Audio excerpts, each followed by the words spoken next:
Hello, everybody, and welcome to this month's August SUD Community Workshop. I am Anna Jessup. I am one of the SUD clinical analysts here, and I help lead these wonderful workshops that we try to hold close to monthly now.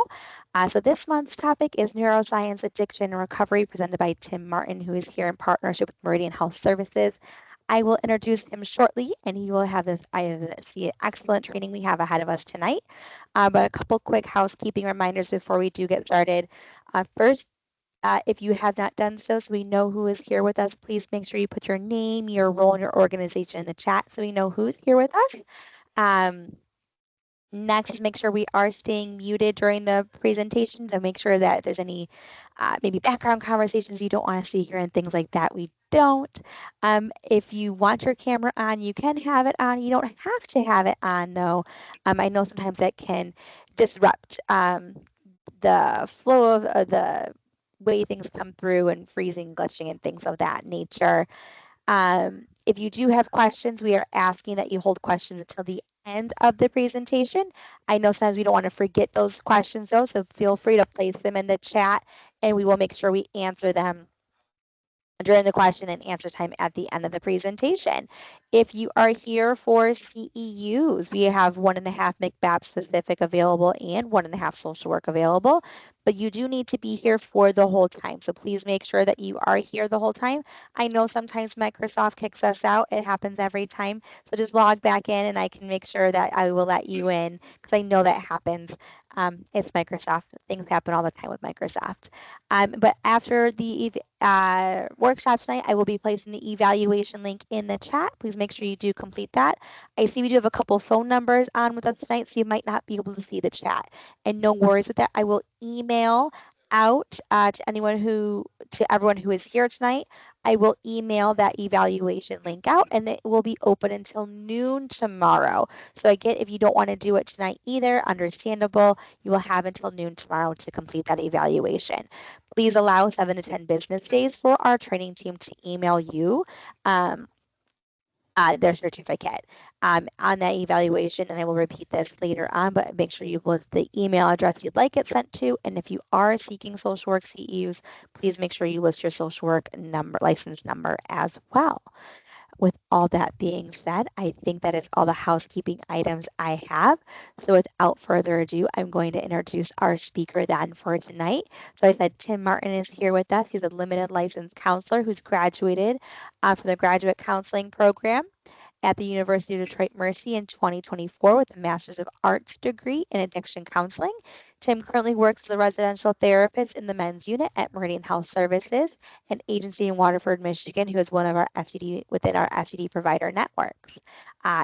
Tim identifies as a multicultural and social justice counselor, and we're so excited to have him here tonight to present on neuroscience, addiction, and recovery. So with that being said, I'm going to mute myself and turn it over to you, Tim. Well, thank you, Anna. Thank you for giving me this opportunity to present. And I'd like to welcome everyone in the audience and thank you for joining me tonight. And we have a lot of content that I am going to get into. But before I get into that content, a couple of thoughts. One is that I recognize that a number of people who are registered for this event are service providers. My intention is to make this presentation as inclusive as possible. So if there are community members out there who are registered, I want to be able to connect with you. Anyone who is interested in addiction, if there are any consumers out there who are registered and are participating, I want to make sure that you are welcome as well. I want to make this presentation as inclusive as possible. Neuroscience, I think you will find that this content is it's informative, it's interesting, and I hope that you will also find it to be meaningful and helpful. So I'm going to start out with the obvious that we all know, that addiction is a really serious problem. But I'm going to share some facts that indicate how serious or how grave the problem currently is. So the data I'm sharing with you is from a multi-billion-dollar division of the United States Department of Health and Human Services that we call SAMHSA, and SAMHSA is shorthand for the Substance Abuse and Mental Health Administration. And according to SAMHSA, every year they print out this very nifty report on the state of substance use disorder in the United States. And it just so happens that their annual report for 2024 just got published 2 weeks ago. So we are working with the most current available information. And according to SAMHSA, there are 52.4 million people in this country who need substance use treatment. And of that population, only 19.3% are getting the treatment they need, which means that there are 42.4 million people in this country who are not having their substance use treatment needs met. And to put things in perspective, this is 1.1 million more people than the entire population of Canada. We know how deadly addiction can be. And so here are some more sobering facts in that regard. There are approximately 178,000 alcohol-related deaths in this country every year. In the post-COVID era, the facts would suggest that we are very stable, unfortunately stable, in terms of the number of drug overdose deaths. The most recent data we have is from 2023. And so in 2023, there were over 105,000 drug overdose deaths in this country. The previous year, it was over 107,000. The year before that, it was over 106,000. So it's stable and it's serious. And to put things in perspective, we know about the Vietnam War as one of the most destructive and decisive periods in the history of this country. It was a conflict that literally tore this country apart. And we think about all of the people who died in Vietnam. But if you look at the statistics, during the 12 years of that conflict, total military combat deaths were 58,220 over a 12-year period. And that's about half of the annual overdose deaths that are occurring now every year. I would call that a public health crisis.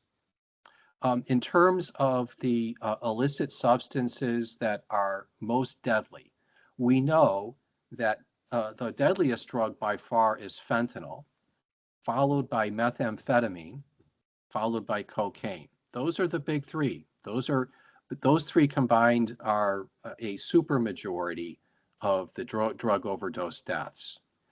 And in terms of how lethal fentanyl is, we know that for every death by overdose on heroin, there are 18 deaths by overdose on fentanyl. And that for every drug overdose death, there are 20 drug overdose visits to the hospital emergency rooms. So this is an opportunity for me to explain the relevance of neuroscience for people for whom addiction is a serious issue. The SAMHSA approved definition of addiction, which appears in the most current treatment improvement protocol published by SAMHSA, focusing on counseling for substance use disorder. This is the most up-to-date definition that we have for addiction. Addiction to substances is a treatable chronic medical disease involving complex interactions among brain circuits, genetics, the environment, and an individual's life experiences. People with this type of addiction use substances or engage in substance use-related behaviors that become compulsive and often continue despite harmful consequences. So we can see in this SAMHSA-approved most current definition of addiction that an essential element of addiction involves the complex interaction among the brain circuits that is a result of addictive behavior. So based on that definition alone, we need to look at that brain circuitry and the science behind that brain circuitry if we're going to better understand addiction and how to treat it. So if SAMHSA thinks that neuroscience is important, then it probably would make sense for the rest of us to line up and concur. And it's very clear in his publications that SAMHSA is emphasizing the role of neuroscience in treatment. More specifically, an understanding about substance use disorder and its impact on the brain is important for people in recovery to help sustain them on their recovery journey. And with respect to service providers, adding information about the impact of substance use disorder on the brain and neuroscientific evidence to the content of psychoeducation could be helpful in communicating the impact of substance use as well as the beneficial impact of treatments and recovery on brain function, thus enhancing motivation for action. So it's not just about imparting information. It's about imparting the right information that can motivate the people who need to be motivated to proceed with the changes that would help them. Let's get into the brain basics now, and I'm going to start out with the most basic component of all, the neuron. The neuron is a nerve cell. We know that there are approximately 86 billion neurons in the brain, and that there are 100 trillion connections among all of the various neurons that are part of our vast neural network, which is the brain. And I'm going to take a look at this diagram and explain a little bit of the structure, the architecture of the neuron. So at the top of the neuron, you see that there's an arrow and there's a word dendrite. So these things that look like branches that are coming out of the cell body that surrounds the nucleus, those are dendrites. Dendrites are the part of the neuron that receives messages from other neurons. And neurons message one another all the time. And the way they accomplish that is that they send chemical messengers to and from one another. These chemical messengers, we call them neurotransmitters. And for the purpose of this presentation, there is one neurotransmitter in particular that we're really going to take a look at, and that's dopamine. Dopamine is the neurotransmitter that has a motivating, rewarding function in our brain.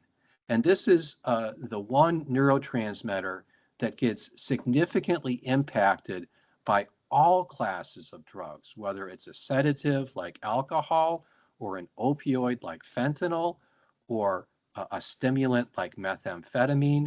Whatever the class of drug might be, it is definitely going to have an impact on dopamine. Different classes of drugs can impact also some other neurotransmitters, such as glutamate, which has an excitatory function in all of the brain, or gamma aminobutyric acid, also known as GABA. That is something that's impacted specifically by alcohol. Serotonin is another transmitter that can be impacted by ecstasy or MDMA. It also can be impacted by cocaine. Cocaine impacts a lot of different neurotransmitters. Short-acting opioids like fentanyl and heroin, they work on endorphins, also known as endogenous opioids that are naturally produced in our body. And cannabis has an impact on endogenous cannabinoids. But the one real neurotransmitter that we're focused on is dopamine.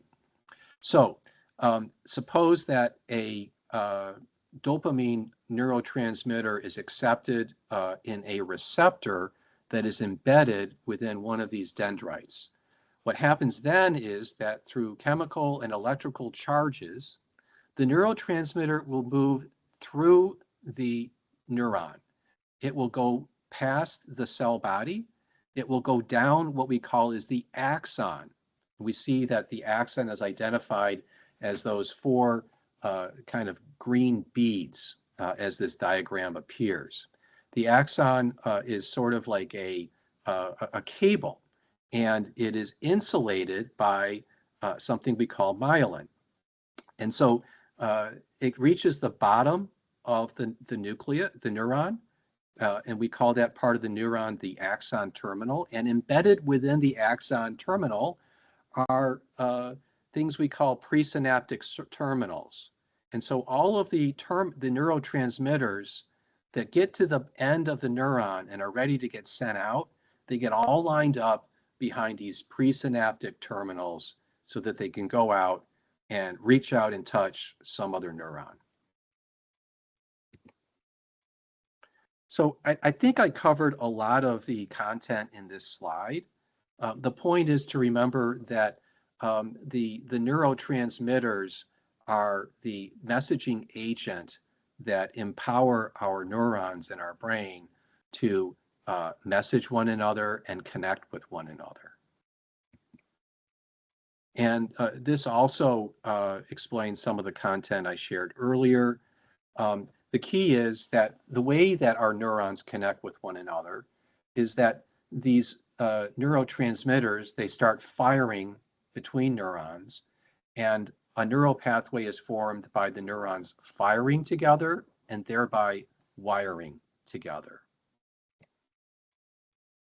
So when a neurotransmitter leaves the presynaptic terminal and enters the synaptic gap that separates one neuron from another, there are three possibilities that can happen to that neurotransmitter. The purpose in life of the neurotransmitter is to establish a connection, to be accepted into the receiver of a neuron. That's one possibility. The other possibility is that just doesn't happen. And the neurotransmitter just kind of wanders off into the wilderness and just leaves the whole space. A third possibility is that through an automatic regulation that our brain system engages in, that the neurotransmitter that's in the synaptic gap, it will be scooped up by a transporter and sent back to the transmitting neuron that sent it out in the first place. And this is called reuptake, and it's a natural process that regulates and stabilizes neurotransmitter levels in the synaptic gap between neurons. A healthy brain maintains normal, stable levels of neurotransmitters in the synapse. And addictive drugs, what do they do to that status quo? They disrupt it, they distort it, they distort these levels, particularly with respect to dopamine. So we're focusing on dopamine because the role that drugs have on it, but let's take a look at what the role of dopamine is in our natural system. Dopamine fuels the reward pathway in the limbic system of our brain. And because of how long it takes for evolutionary change to occur, our reward pathways are not all that different from those of ancient hunter-gatherers who lived 20,000 years ago. This means that we are still bioengineered to be rewarded by the same behavior that was necessary 20,000 years ago for humans living in an environment of radical scarcity to survive.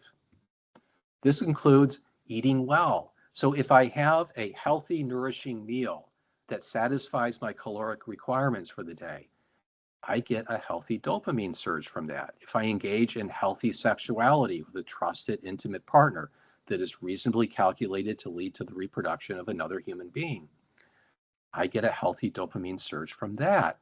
If I engage in rigorous exercise, that same kind of vigorous exercise that hunter-gatherers need to do to gather all the berries and all the nuts and hunt all the animals to meet their daily requirements, I get a healthy dopamine surge from that. If I'm in nature, I get a healthy dopamine surge from that.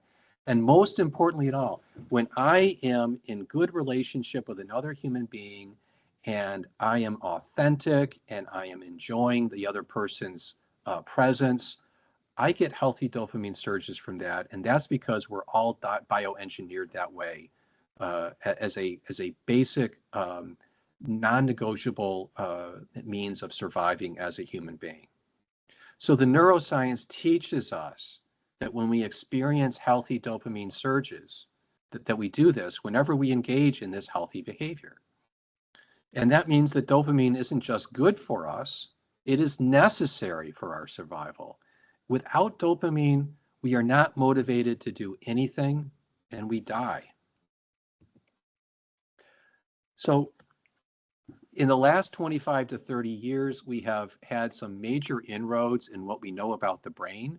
And there have been a couple of significant developments. One is that we had an earlier view that once we mature as human beings, that our brains are kind of, they are what they are and they don't change.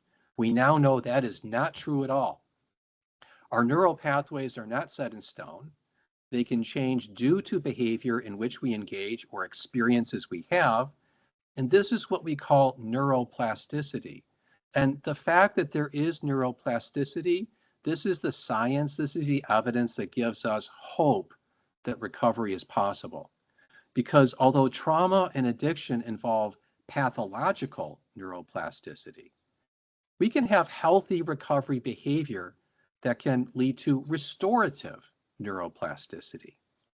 It also is true that we can generate new neurons in our brain. This is something we call neurogenesis. And we now know that it happens not just in childhood, but throughout the human lifespan. So the next 4 slides are going to get into the impact that addictive behavior has on dopamine in our system. When we use addictive substances, this results in a temporary flooding of extremely excessive amounts of dopamine in the synapse that separates the two neurons. The flooding of excessive dopamine is temporary because our body perceives this surge as a destabilizing threat to our central nervous system, which is one of the 3 critical life support systems in our body. The other, of course, is the cardiovascular, which is headquartered in the heart, and our respiratory system, which is headquartered in our lungs. And we all know that if any one of these 3 critical life support systems shuts down for 10 minutes or more, we're dead. So it's really important that these are running at all times and that they run in a stable way. And so if the body perceives any threat to destabilize a critical life support system, it's going to react to that. And that speaks of, it reminds me of the famous 17th century British physicist and scientist Isaac Newton. His 3rd law of motion is that for every action, there is an equal and opposite reaction. And so if our action is to introduce a foreign substance that's an addictive drug that results in these surges that are unhealthy and extreme of dopamine levels, there is going to be a reaction by our body.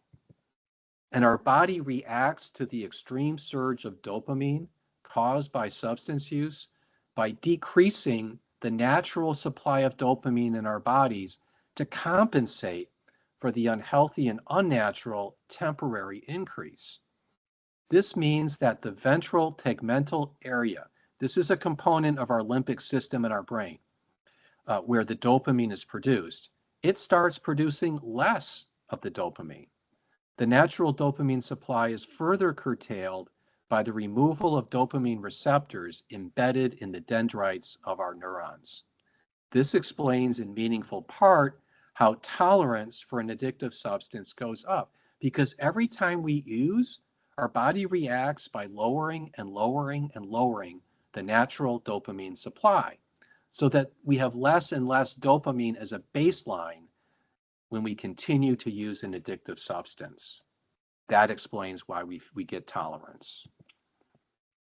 The more we flood our brain with excess dopamine we do not need, the harder our body works to lower our natural dopamine supply to compensate for the extreme and unhealthy surge, such that the initial dopamine flood ultimately leads to a prolonged chronic dopamine desert, which is the lived experience of many people who struggle with addiction to addictive drugs.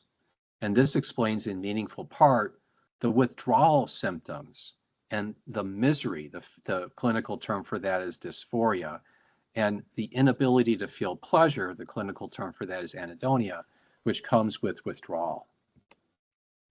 And so on this slide, we have uh, two diagrams. The one in the middle of the frame shows synaptic activity when we are eating healthy food.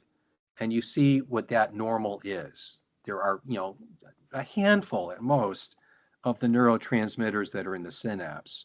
And then if we go to the right of the frame, this is a visual depiction of what happens to our brain when we flood it after using a potent stimulant like cocaine.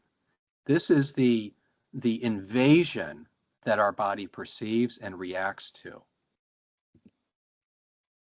So there are three areas of the brain in particular that we're going to take a look at that are impacted by addictive behavior. One is the brain stem, which controls a lot of our automatic, involuntary regulation of our body systems. Another is the limbic system, which involves our reward pathway and also our stress response pathway. A lot of our emotional control is happening there. And also the prefrontal cortex, where a lot of impulse control is functioning. Let's take a look at the brainstem first. So if you look at the diagram, it shows and it identifies the cerebellum as a component of the brainstem. The cerebellum has a function of maintaining optimal motor coordination, at all times. And there are two addictive substances that are very frequent in our population. One is alcohol, the other is cannabis. Both of them significantly impair the functioning of the cerebellum, such that we will experience significant degrading of our motor coordination when we're under the influence of these substances. This explains if we drive under the influence, for instance, that we become dangerous. And it also explains why police officers are trained to engage in field sobriety tests. They are looking for evidence of impairment of motor coordination due to substance use. The other part of the brainstem we're going to look at is a component that regulates our life support systems, and we call that the medulla. And we looked at the statistics earlier on the severity and significance of fatal overdoses. And let's take a look at fentanyl. We know that when people die from using too much fentanyl, they die in significant part because they stop breathing. But let's explain why it is that if I'm having too much fentanyl, that I will stop breathing. And the reason is that the fentanyl will target and interfere with the functioning of the medulla. So much so that if I take too much fentanyl, I will actually be tricking my brain into thinking that I do not need to breathe anymore. And so I stop breathing. And if I am not effectively resuscitated by naloxone or Narcan, then I'm at risk of dying. The limbic system is where our reward pathways are. And we already talked about the ventral tegmental area as being the place where we produce our dopamine. Another component in the limbic system that's part of our reward pathway is the nucleus accumbens. This is the reward center where we feel pleasure after engaging in rewarding behavior, therefore reinforcing the motivation to repeat and continue that behavior. And the dopamine that is produced in the ventral tegmental area projects from the VTA to the nucleus accumbens through our reward pathway. So this is a visual depiction of some of these neural pathways that run out of the ventral tegmental area. We see how there's a projection from the ventral tegmental area to the nucleus accumbens on the reward pathway. But there are two other important neural pathways that we need to look at too. One is the stress response pathway that runs in the limbic system from the ventral tegmental area to the amygdala, and that can also be disrupted. And there's also another neural pathway from the ventral tegmental area into the prefrontal cortex and the orbital frontal cortex, and that can have an impact on impulse control. So let's take a look at the stress response pathway. Dopamine projects along this pathway from the ventral tegmental area to the amygdala. And just as addictive substances disrupt the reward pathway, so too they disrupt the stress response pathway and reset the amygdala so it becomes hypersensitive, which leads to chronic agitation, hyperarousal, and dysphoria, which, by the way, are classic symptoms of withdrawal from an addictive drug. And this explains in meaningful part the entire phenomenon of withdrawal. The prefrontal cortex is the last part of the brain to develop. We used to think that it was fully developed around the age of 18 to 21. Well, we were very wrong about that. And more current brain science has established that for men, the prefrontal cortex isn't fully developed until usually age 28, for women, age 26.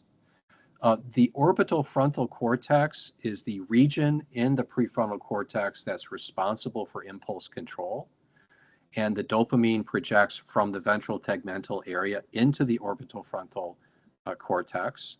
And like the reward pathway and the stress response pathway, this neural pathway also is disrupted by addictive behavior, leading to impairment of impulse control function of the orbital frontal cortex. And this explains in meaningful part the phenomenon of loss of control when someone is in active addiction.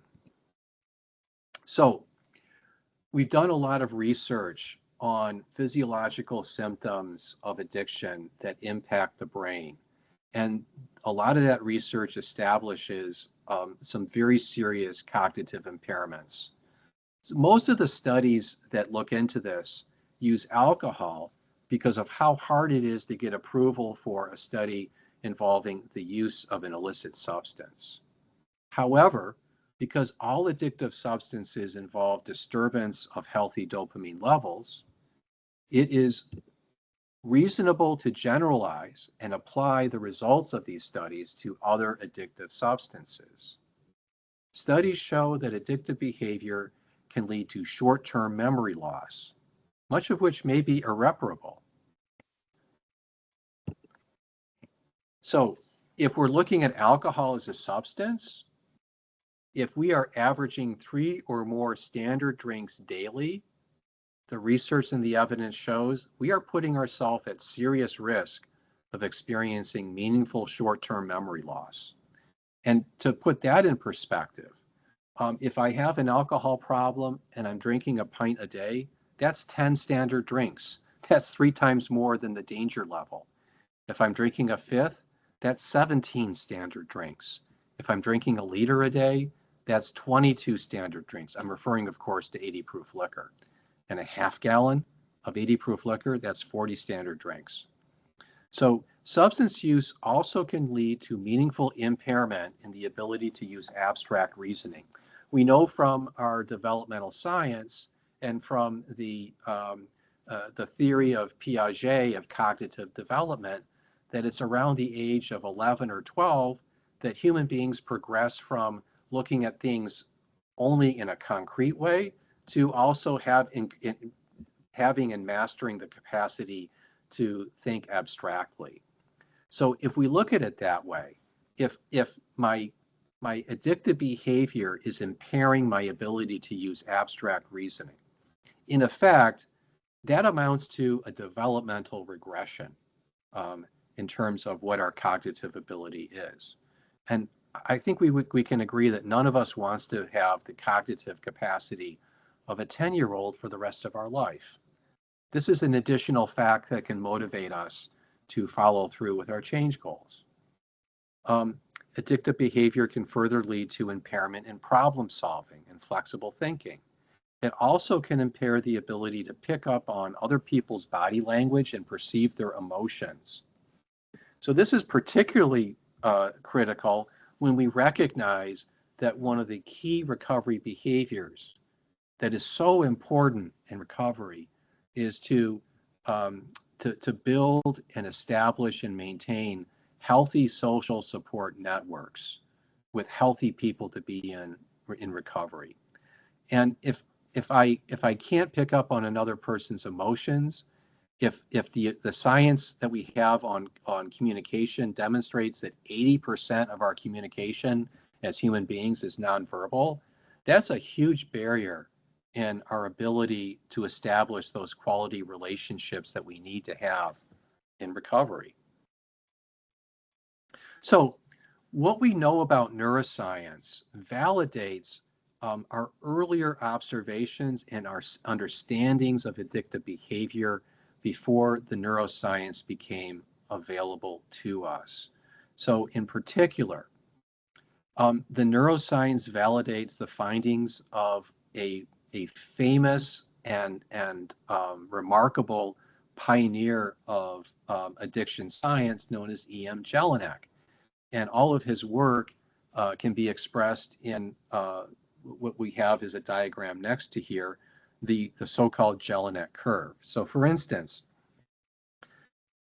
the neuroscience explains to us why it is that Jelinek was observing increased tolerance in the people he was working with in the early stages of their addiction journey. It explains the phenomenon of withdrawal that occurs in the Jelinek curve. And it also explains the restoration through healthy recovery behavior that appears in the rehabilitation stage of the Jelinek curve. There's another landmark study that was done before this brain science was available to us. And it was a landmark study by two brilliant researchers, Solomon and Corbett. And they proposed a theory that was published in 1974 that was the opponent process theory of motivation. And the neuroscience that we now have, it validates the observations that Solomon and Corbett made that were the basis of their theory. And I'm just taking a look at what was a snapshot out of their report that was published back in 1974.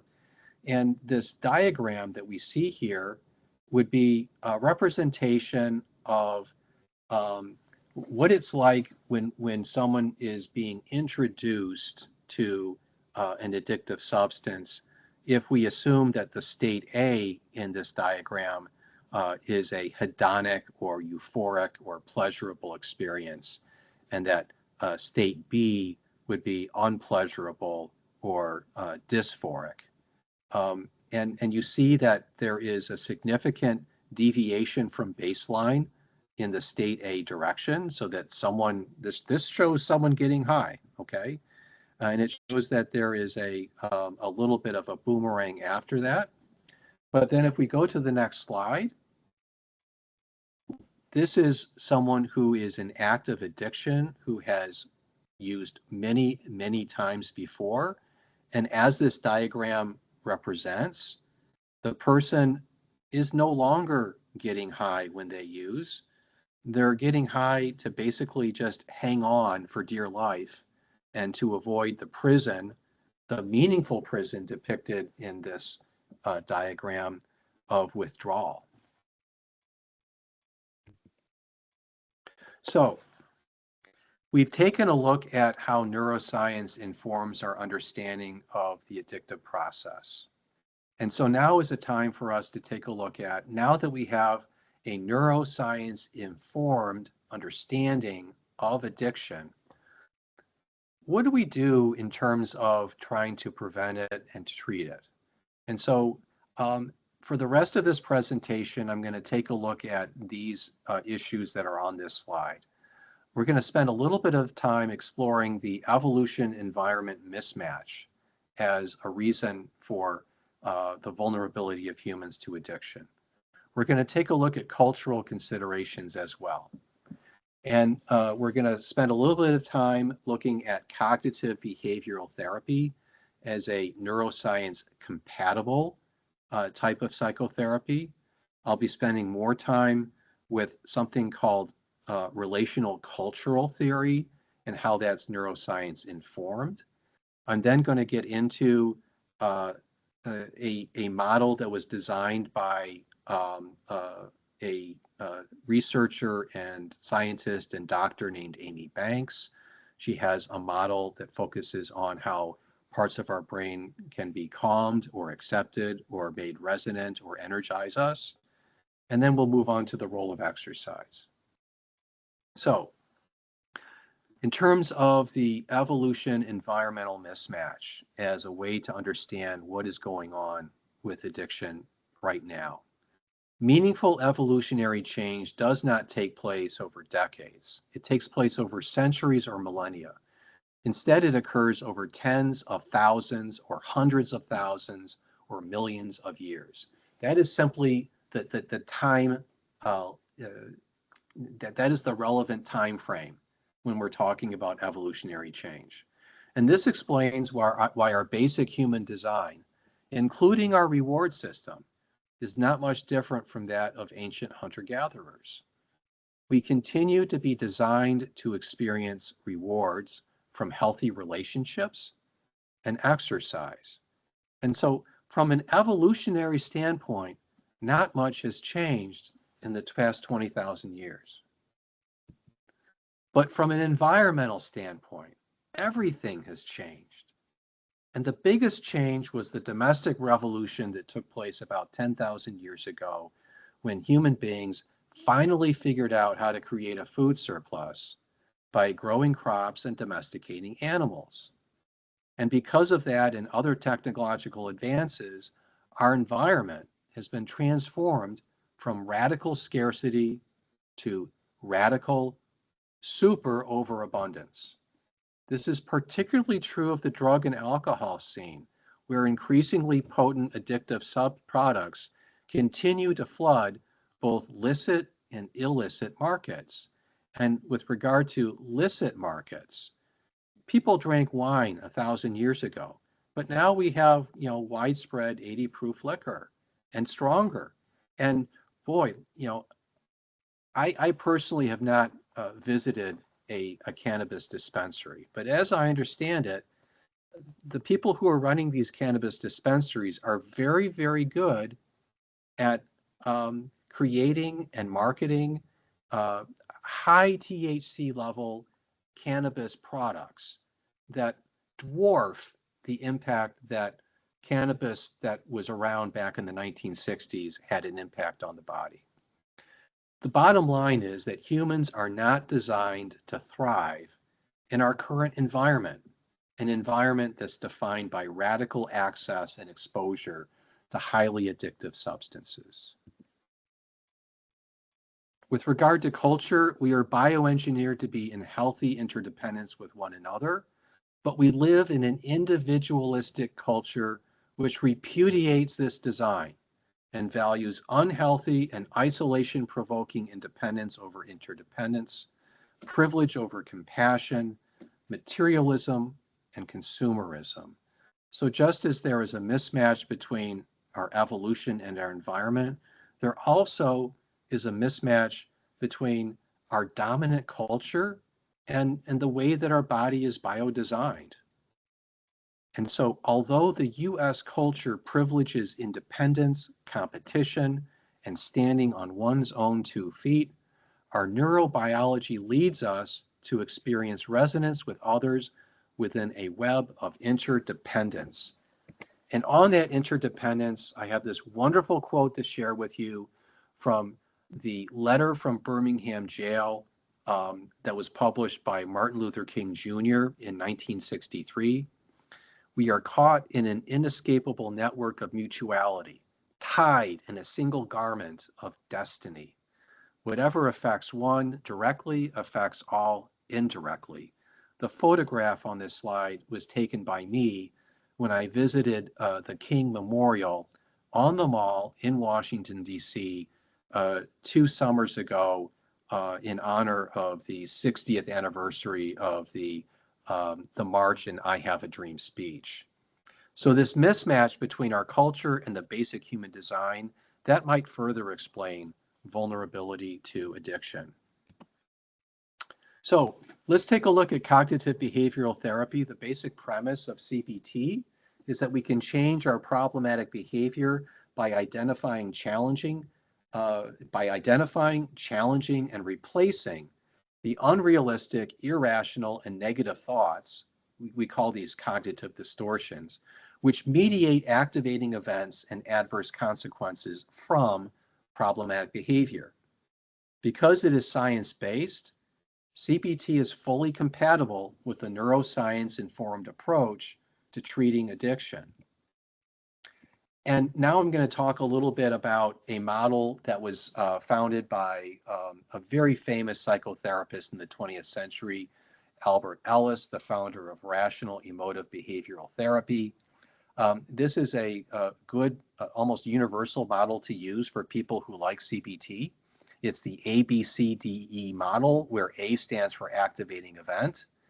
B are the beliefs that we invest in that are irrational and ineffective. C stands for the consequences from acting on those beliefs. The D stands for disputing relentlessly the ineffective beliefs that get us in trouble. And the E stands for effective newly formed beliefs, which replace the ineffective beliefs. And so the ABCDE model that was pioneered by Ellis, it can be used to address ineffective beliefs which lead to unhealthy relationships and isolation. And in doing so, this would be a neuroscience-friendly modification of a perfectly compatible psychotherapy approach. I'm now going to talk about relational cultural theory. And this is way less in the mainstream than CBT. But my research and my study on neuroscience suggests to me that RCT is a really a theory that is designed to address the neuroscience of addiction. RCT is a multicultural and social justice counseling theory with a strength-based and relational approach to empowerment.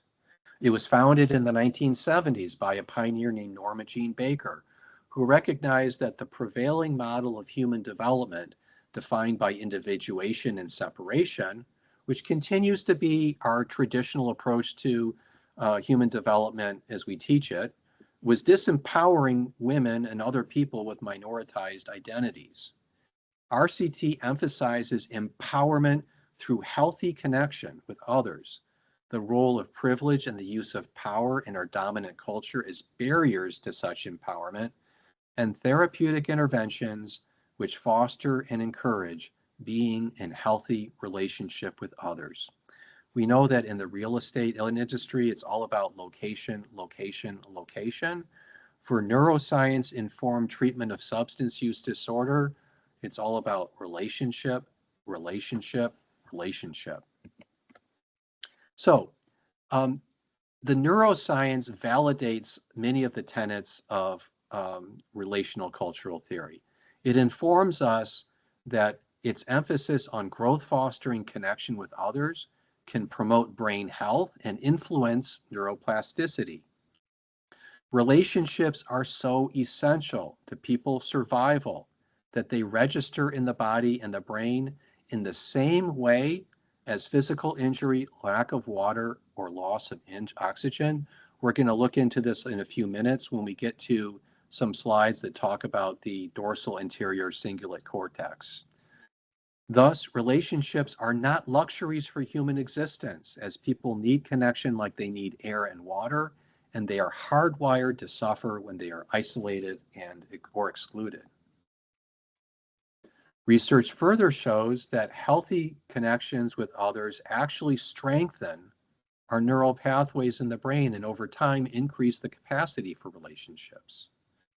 Mutual engagement, in which both parties expand and develop feelings and thoughts, tones the vagal nerve and thus allows us to increasingly rediscover comfort and healing through relationships.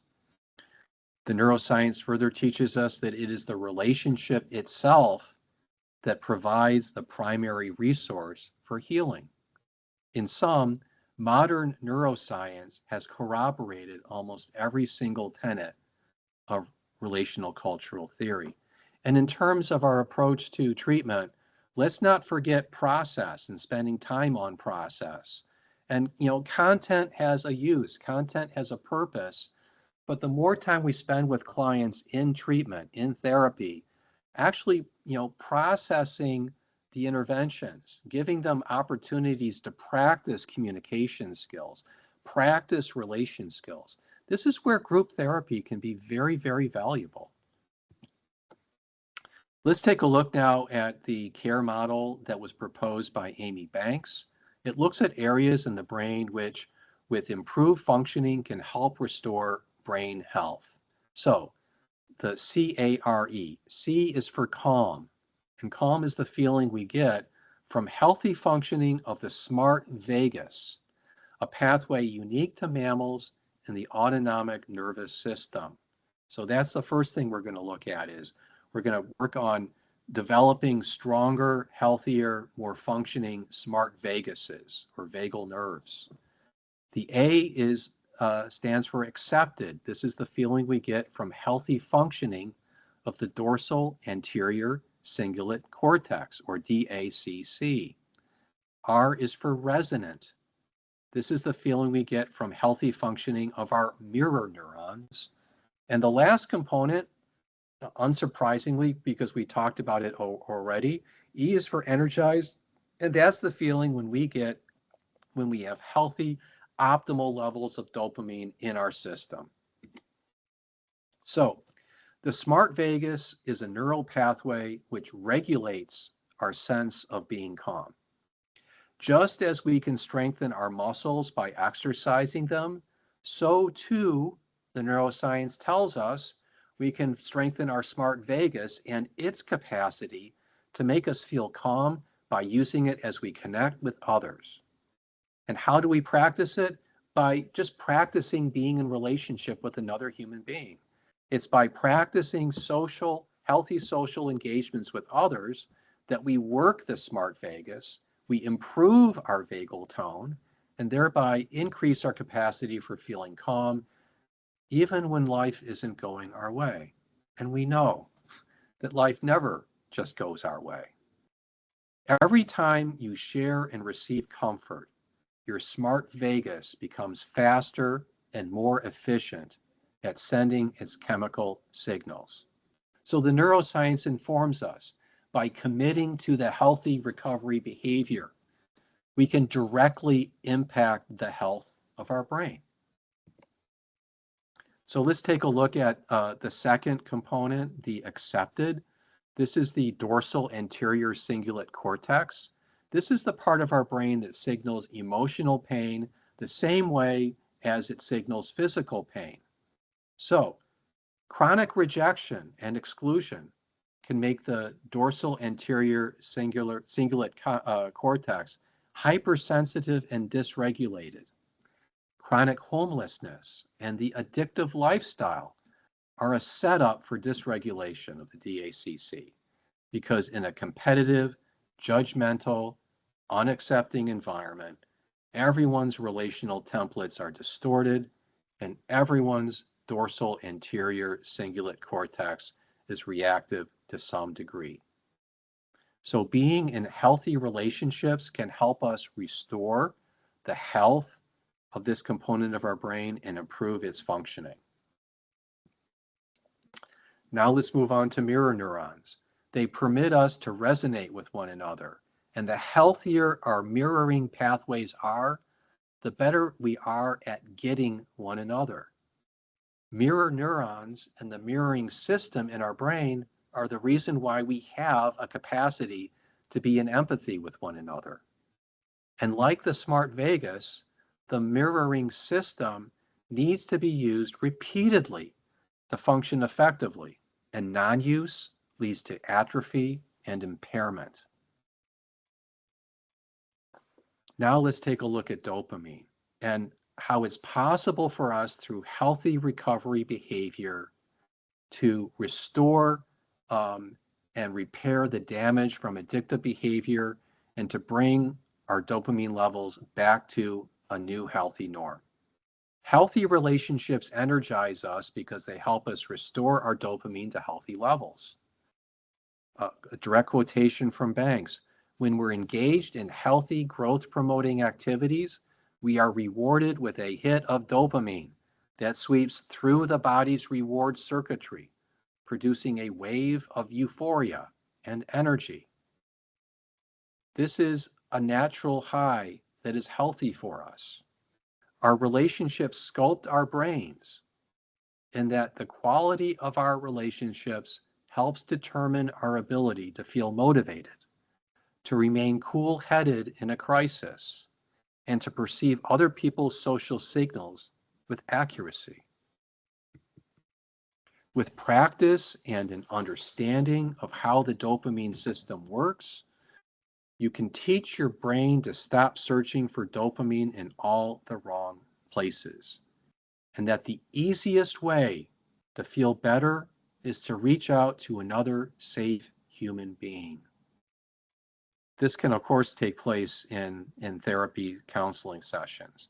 But this also validates the wisdom of the 12 steps. This is why we know that when people go to their meetings regularly and have a sense of joy walking into that room, seeing their sisters and brothers in recovery that they connect with, that they can have meaningful relationships with in a safe space where they can take off that mask and be real, this is, we are empowering ourselves to engage in behavior that can restore our brain to a healthy level. Thus, there is plenty that you can do to nourish your neurological pathways for connection. If they are damaged, you can start to heal them. If they are neglected, you can cultivate them. In fact, the neurochemical with the strongest capacity to encourage brain change may be dopamine, which is also released by growth-fostering relationships. And by supplying your brain with a hit of dopamine from a healthy relationship, you create a powerful connection between the activity you want to encourage and the body's natural cravings. You're offering the brain a reward for reshaping itself. For all these reasons, a healthy human relationship can be the biggest asset you have when you are trying to change. I want to look at the second point on this slide and point out the significance of this in terms of hope in recovery. We know that people who are in active addiction, we know that one of their primary problems is the chronic extent to which they experience profound isolation and how challenging it is starting out, okay, to be in relationship with other people. But if there's perseverance, okay, if there's determination, this second point identifies that once we start doing this, we can actually motivate ourselves to become more, more desirous of being in healthy relationships. And if we just stick with the recovery, the neuroscience tells us that we are allowing our brain to recover where it can get to that critical mass where people, they start looking at recovery as this is fun, this is empowering. And once we can get people to that point, then I would say the battle is more than halfway won. Here are three basic rules of neuroplasticity that Banks proposes. Rule number one, use it or lose it. We can change our brain by practicing new relational skills, or not change by choosing isolation and avoidance. That's why follow through is so important in recovery. Brain change rule number 2, neurons that fire together, wire together. Well-functioning, healthy neural pathways can be formed by healthy relationships. And brain change rule number 3, repetition, repetition, dopamine. Just as the 12-step program works if you work the program, so too the neuroscience program works if you work the program. And on that note, here are the promises. This is a direct quotation I got from the Amy Banks book. With understanding and effort and support, it is possible to redirect those wayward impulses. We can shrink undesirable neural pathways that undermine our relationships and strengthen other pathways that are more beneficial. We can even grow neural connections that are completely new.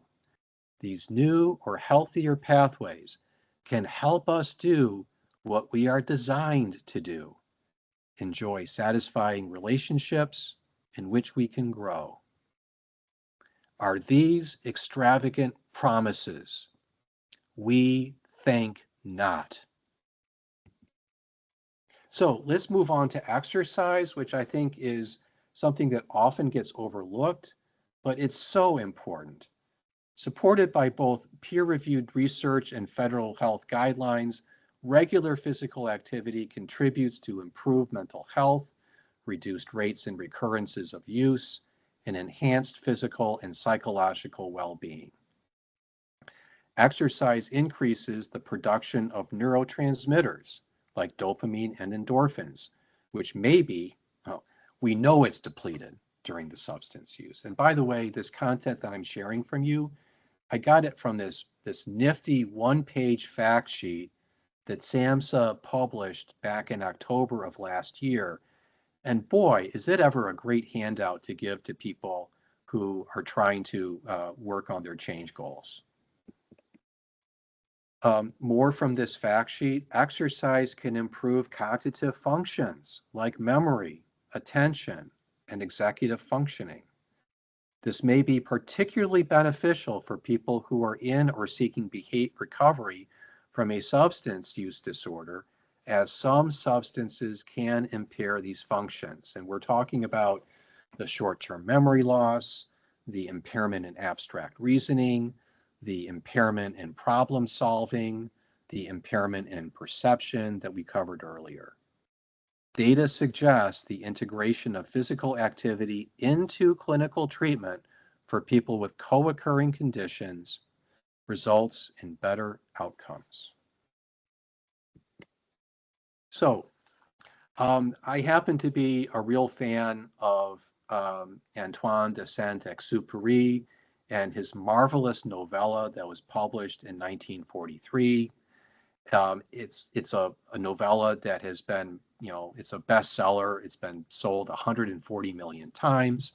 The story is about this little boy who lives on an asteroid with a flower, and he's in a relationship with the flower, and they get into a tiff. He goes off on an adventure. He winds up landing in the middle of the Sahara Desert, and he meets a fox, and the fox asks him to tame him.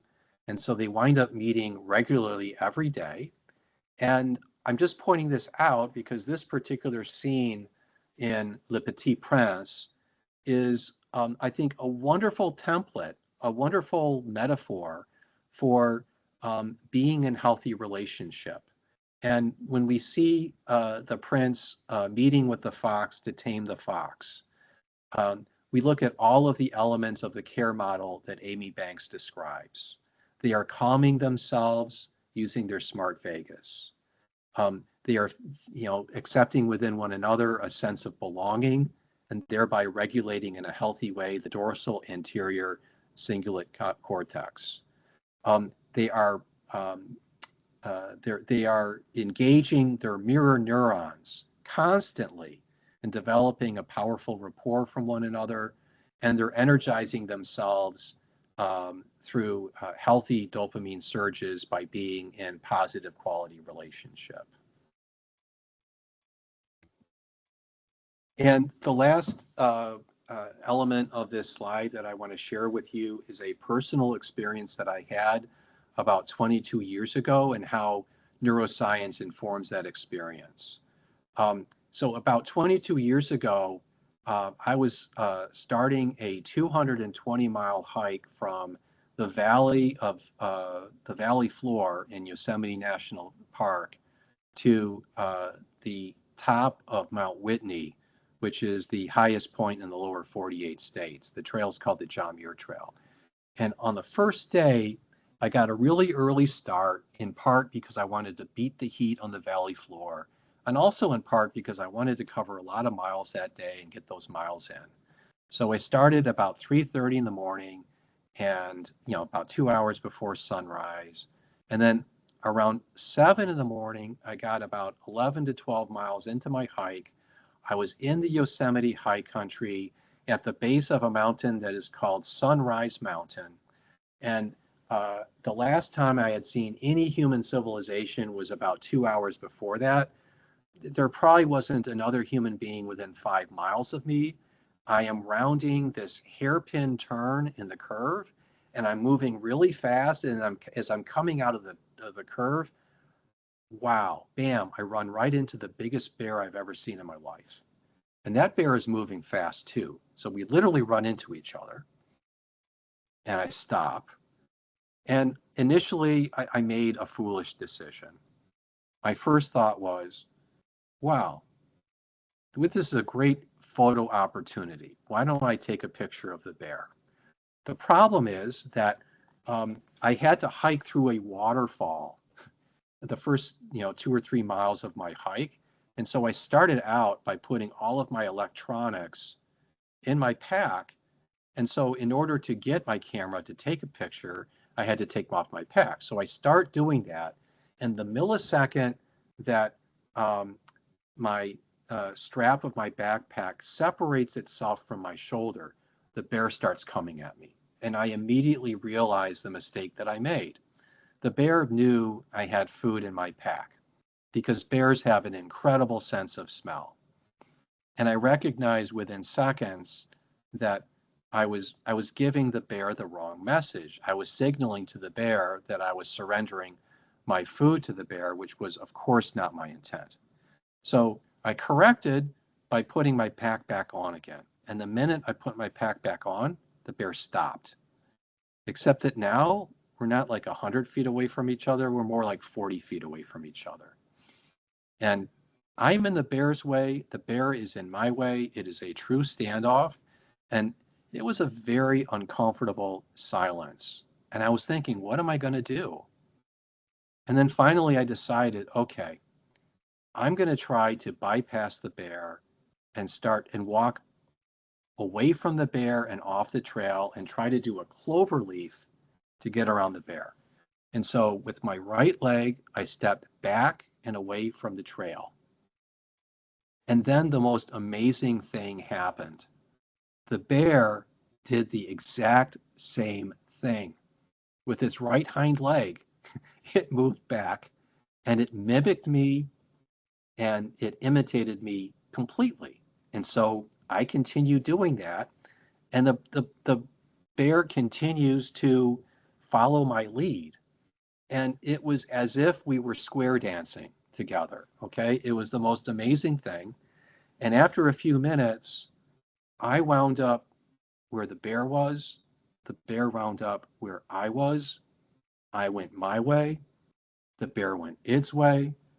There was no crisis. There was no conflict, and all was well.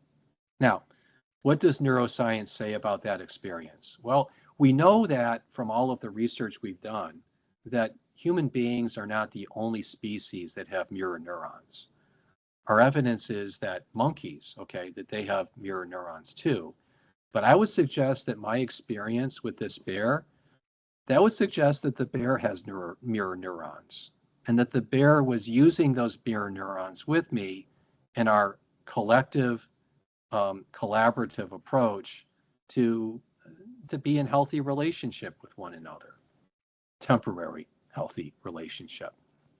And then the other point is that Bears are mammals too. Bears have a smart vagus that can empower it to go beyond a automatic fight or flight situation. And just as I engaged my smart vagus to keep myself calm in that situation, the bear did too. And it's just another explanation or example of the power of neuroscience and how the better we understand it, the more empowered we can be to be in healthy relationship. And Anna, I think my time is up. Yes, great timing. I was just about to put in the chat here. If you anyone has questions now, thank you again for that presentation. There's lots of great information, and I learned something new. I always learn something new about the brain every time someone covers it, and I love learning more and more and more about our fascinating organ that we have there. And cool bear story. Honestly, that's really cool. And I'm glad you're still here to tell that tale. Mm. So now if anyone has questions for Tim here about neuroscience addiction recovery, please feel free to raise your hand. I'll call on you so we can take you off mute, or feel free to put them in the chat here.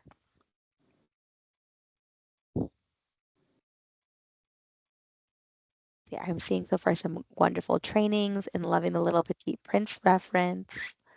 And so much new information, someone also said. First question we do have, Tim, here is, can you briefly re-explain uh, Solomon and Corbett's findings in the ABCDE model? Okay, so um, Solomon and Corbett and the ABCDE model are two different things. So um, Solomon and Corbett came up with this landmark theory in 1974 that when we engage in a pleasurable experience, our body has this natural tendency um, to take us away from the separation that experience has from baseline and to return us back to a baseline. That our body craves homeostasis or a status quo. Um, and they came up with this theory before we had the benefit of the neuroscience that establishes how the body reacts as vigorously as it does to um, a surge of dopamine in our system and how there's an action and then a reaction. Um, the ABCD model and Solomon and Corbett were in a different dimension or force, if you will, of psychotherapy. So I'm a counselor, and in counseling, we identify five forces. The first force was traditional psychoanalysis pioneered by Sigmund Freud. The second force is thought to be behavioralism, including cognitive behavioral therapy. The third force is the person-centered existentialist Gestalt movement that took place in the 50s and 60s with people like Carl Rogers and Fritz Perls and Rollo Mays, or May rather, or Viktor Frankl. Okay. The fourth force is considered multicultural. Fifth force is social justice. But the ABCDE model is something that is used a lot by people who like to work with cognitive behavioral therapy. And the point that I'm making in this presentation is that we can modify that, we can adjust it by when we get to the B part of it, when we look at the unhealthy, ineffective, irrational, unrealistic beliefs that are getting people in trouble, focus on those beliefs that lead to people being in isolation, that cause relationship disruptions. And the better we are at making sure that we identify and challenge and restructure those beliefs, the more empowering an opportunity we're giving to our clients to have the relational skills to engage in behavior that can lead to the healthy neural pathways.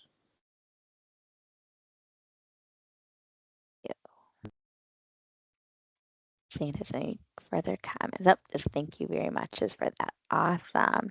And there was a couple more great informations. There was another comment saying it's interesting in the mirror neurons reference reminds them of the body keeps score. Yes, Um, that's a very popular book that has touched a lot of people. and someone asked if you don't mind sharing in what your degrees are in. Okay, so I have a artist baccalaureate degree when I finished college a long time ago in um, in a galaxy far, far away, and that was in history and French. That was my undergraduate, and then I got my JD about 3 years after that. And before I was a counselor, I practiced law in California for a number of years. I was a business litigator, and my Master of Arts degree is in addiction science, addiction counseling. So those are my degrees. Yeah. Any other questions or thoughts or comments that we have for Tim today? Again, you can either raise your hand or place them in the chat.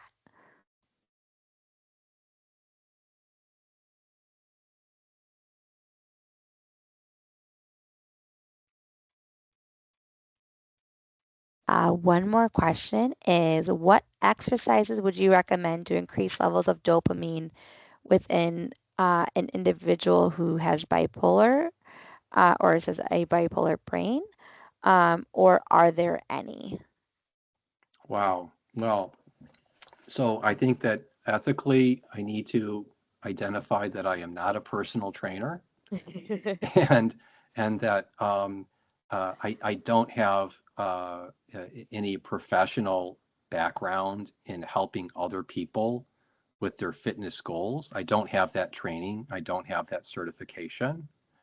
Um, I am someone who enjoys exercise, and I can just pass on some conventional wisdom that I've received from other people, which is that um, a healthy mix of resistance and cardio would be something that would be probably wonderful for someone to be able to retrain our brain and to recondition ourselves so we feel motivated by healthy exercise as opposed to unhealthy addictive behavior. And another thing to remember is that we all have to recognize our limitations and work within them. So if there's someone who is a remarkable athlete, the exercise routine for Michael Jordan might be very different for someone else that doesn't have his athletic talent. Answer. We have time for about one more question if there are any others out there.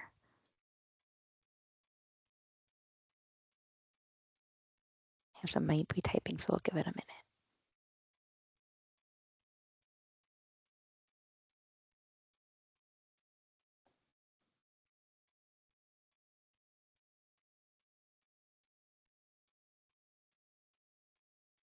No more? Last call?